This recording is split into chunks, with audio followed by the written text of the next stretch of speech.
महिलाओं को मारकर उनकी लिपस्टिक, बिंदी और ब्लाउज चुराने वाला सीरियल किलर। 45 साल से लेकर 65 साल तक की महिलाओं को निशाना बनाने वाला सीरियल किलर। अब तक 6 से अधिक महिलाओं को मौत के घाट उतारने वाला सीरियल किलर। एक सीरियल किलर जो बनाता था अकेले महिलाओं को निशाना। 1500 से अधिक कैमरे, 600 नए कैमरे और 1500 फोन कॉल्स खंगालने के बाद गिरफ्तार हुआ सीरियल किलर। नमस्कार, मैं हूं आयुष भारद्वाज और ये सीरियल किलर की एक घटना, सच्ची घटना बरेली जिले की है, जहां पर पुलिस ने एक ऐसे सीरियल किलर को गिरफ्तार किया है जिसने अब तक 6 से अधिक महिलाओं को मौत के घाट उतार दिया। वो महिलाएं जो अकेली जाती थी, उनको अपना निशाना बनाता था। सबसे पहले एक घटनाओं पर नजर हम डाल लेते हैं। 1 जुलाई सन 2023 बरेली जिले के शीशगढ़ थाना क्षेत्र में 55 साल की प्रेमवती की साड़ी से गला घोंट कर हत्या। 17 अगस्त 2023 बरेली जिले के थाना साही क्षेत्र में 65 साल की धानवती की साड़ी से गला घोंट कर हत्या। 31 अक्टूबर 2023 को 65 साल की महमूदन की थाना शीशगढ़ क्षेत्र में चुनरी से गला घोंट कर हत्या। 20 नवंबर 2023 को 65 साल की दुलारी देवी की थाना साही क्षेत्र में साड़ी के पल्लू से गला घोंट कर हत्या। 26 नवंबर 2023 को थाना शीशगढ़ क्षेत्र में 55 साल की उर्मिला देवी की साड़ी के पल्लू से गला घोंट कर हत्या। और उसके 8 महीने बाद थाना साही क्षेत्र में 46 साल की अनीता देवी की साड़ी से गला घोंट कर हत्या। ये सभी घटनाएं बरेली जिले की है। सीरियल किलर ने एक के बाद एक घटनाओं को अंजाम दिया। अब पुलिस के सामने बड़ा सवाल था कि आखिर इस घटना के पीछे कौन है। क्या किसी एक व्यक्ति का इस घटना के पीछे हाथ है या एक से अधिक व्यक्तियों का इसमें हाथ है। सभी हत्याओं का पैटर्न एक जैसा था और सभी हत्याएं सुनसान इलाके में की गई थी, यानी कि घटना स्थल वो चुना गया था जो बिल्कुल सुनसान हो। कातिल आसानी से महिलाओं को निशाना बनाए और उनकी गला घोंट कर हत्या कर दे। गला घोंट कर हत्या करने का पैटर्न भी एक जैसा था। अगर कोई महिला साड़ी पहनी हुई है तो उसके साड़ी के पल्लू से गला घोंट कर उसकी हत्या कर दी जाती है। अगर कोई महिला सलवार सूट पहने हुई है तो सलवार सूट के दुपट्टे से गला घोंट कर उसकी हत्या कर दी जाती है। साथ ही जो हत्या की जाती है उसमें सीरियल किलर हत्या करने के बाद बाईं ओर एक गांठ लगा देता था, यानी कि सभी हत्याओं का पैटर्न एक जैसा था। पुलिस के सामने एक बड़ा सवाल था कि आखिर इन हत्याओं के पीछे कौन है।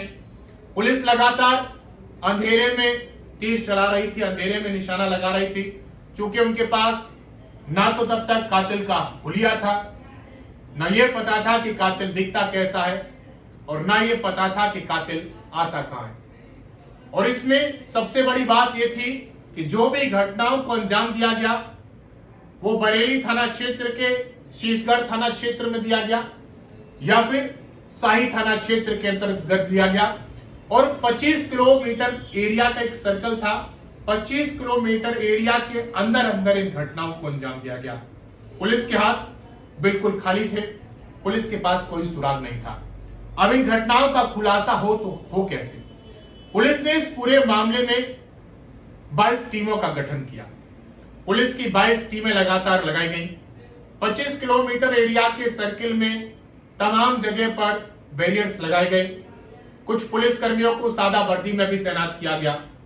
वहां के लोगों से, जिनमें फेरी वाले, ई रिक्शा चालक और गांव के ग्रामीण लोग, उनको से पूछताछ की गई और कातिल का स्केच भी जारी किया गया।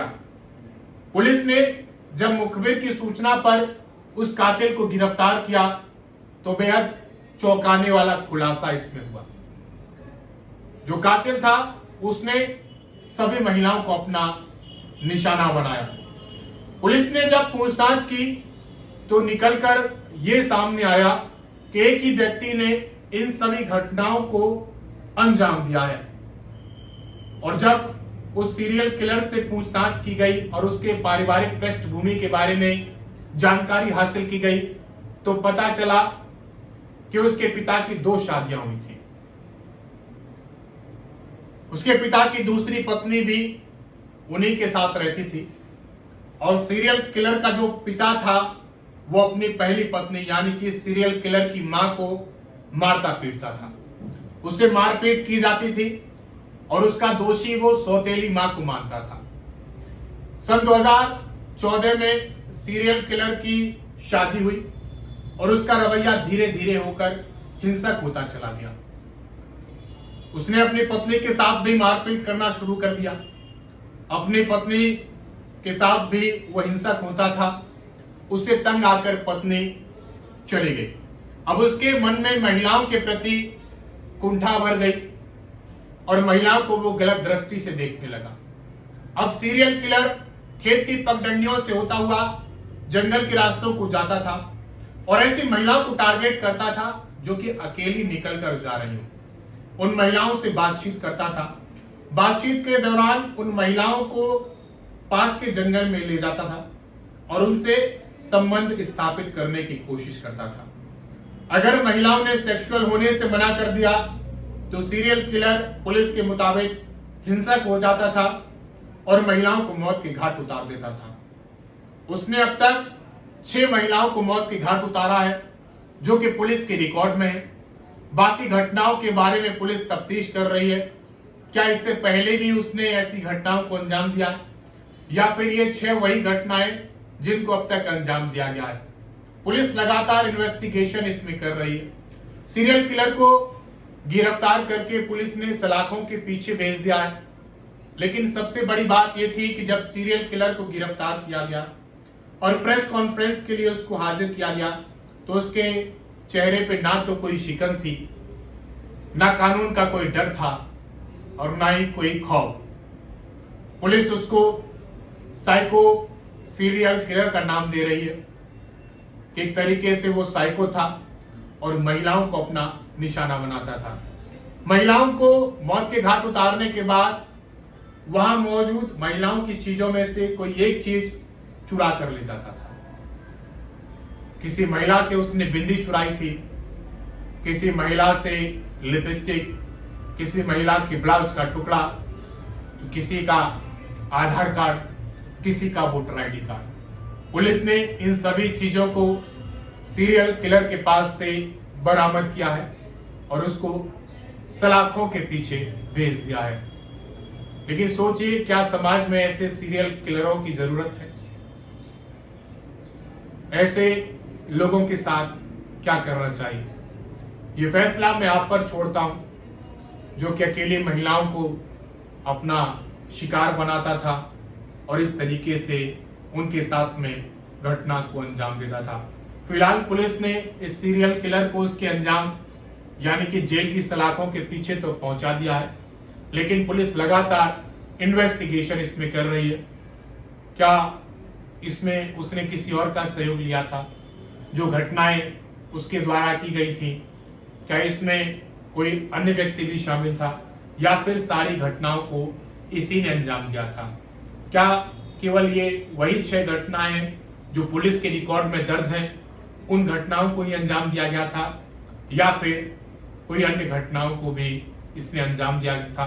लगातार पुलिस इससे पूछताछ कर रही है। मिलते हैं अगली स्टोरी के साथ। अगर स्टोरी आपको पसंद आई हो तो चैनल को लाइक कीजिए, फॉलो कीजिए, सब्सक्राइब कीजिए और ज़्यादा से ज़्यादा लोगों के लिए शेयर कीजिए। धन्यवाद।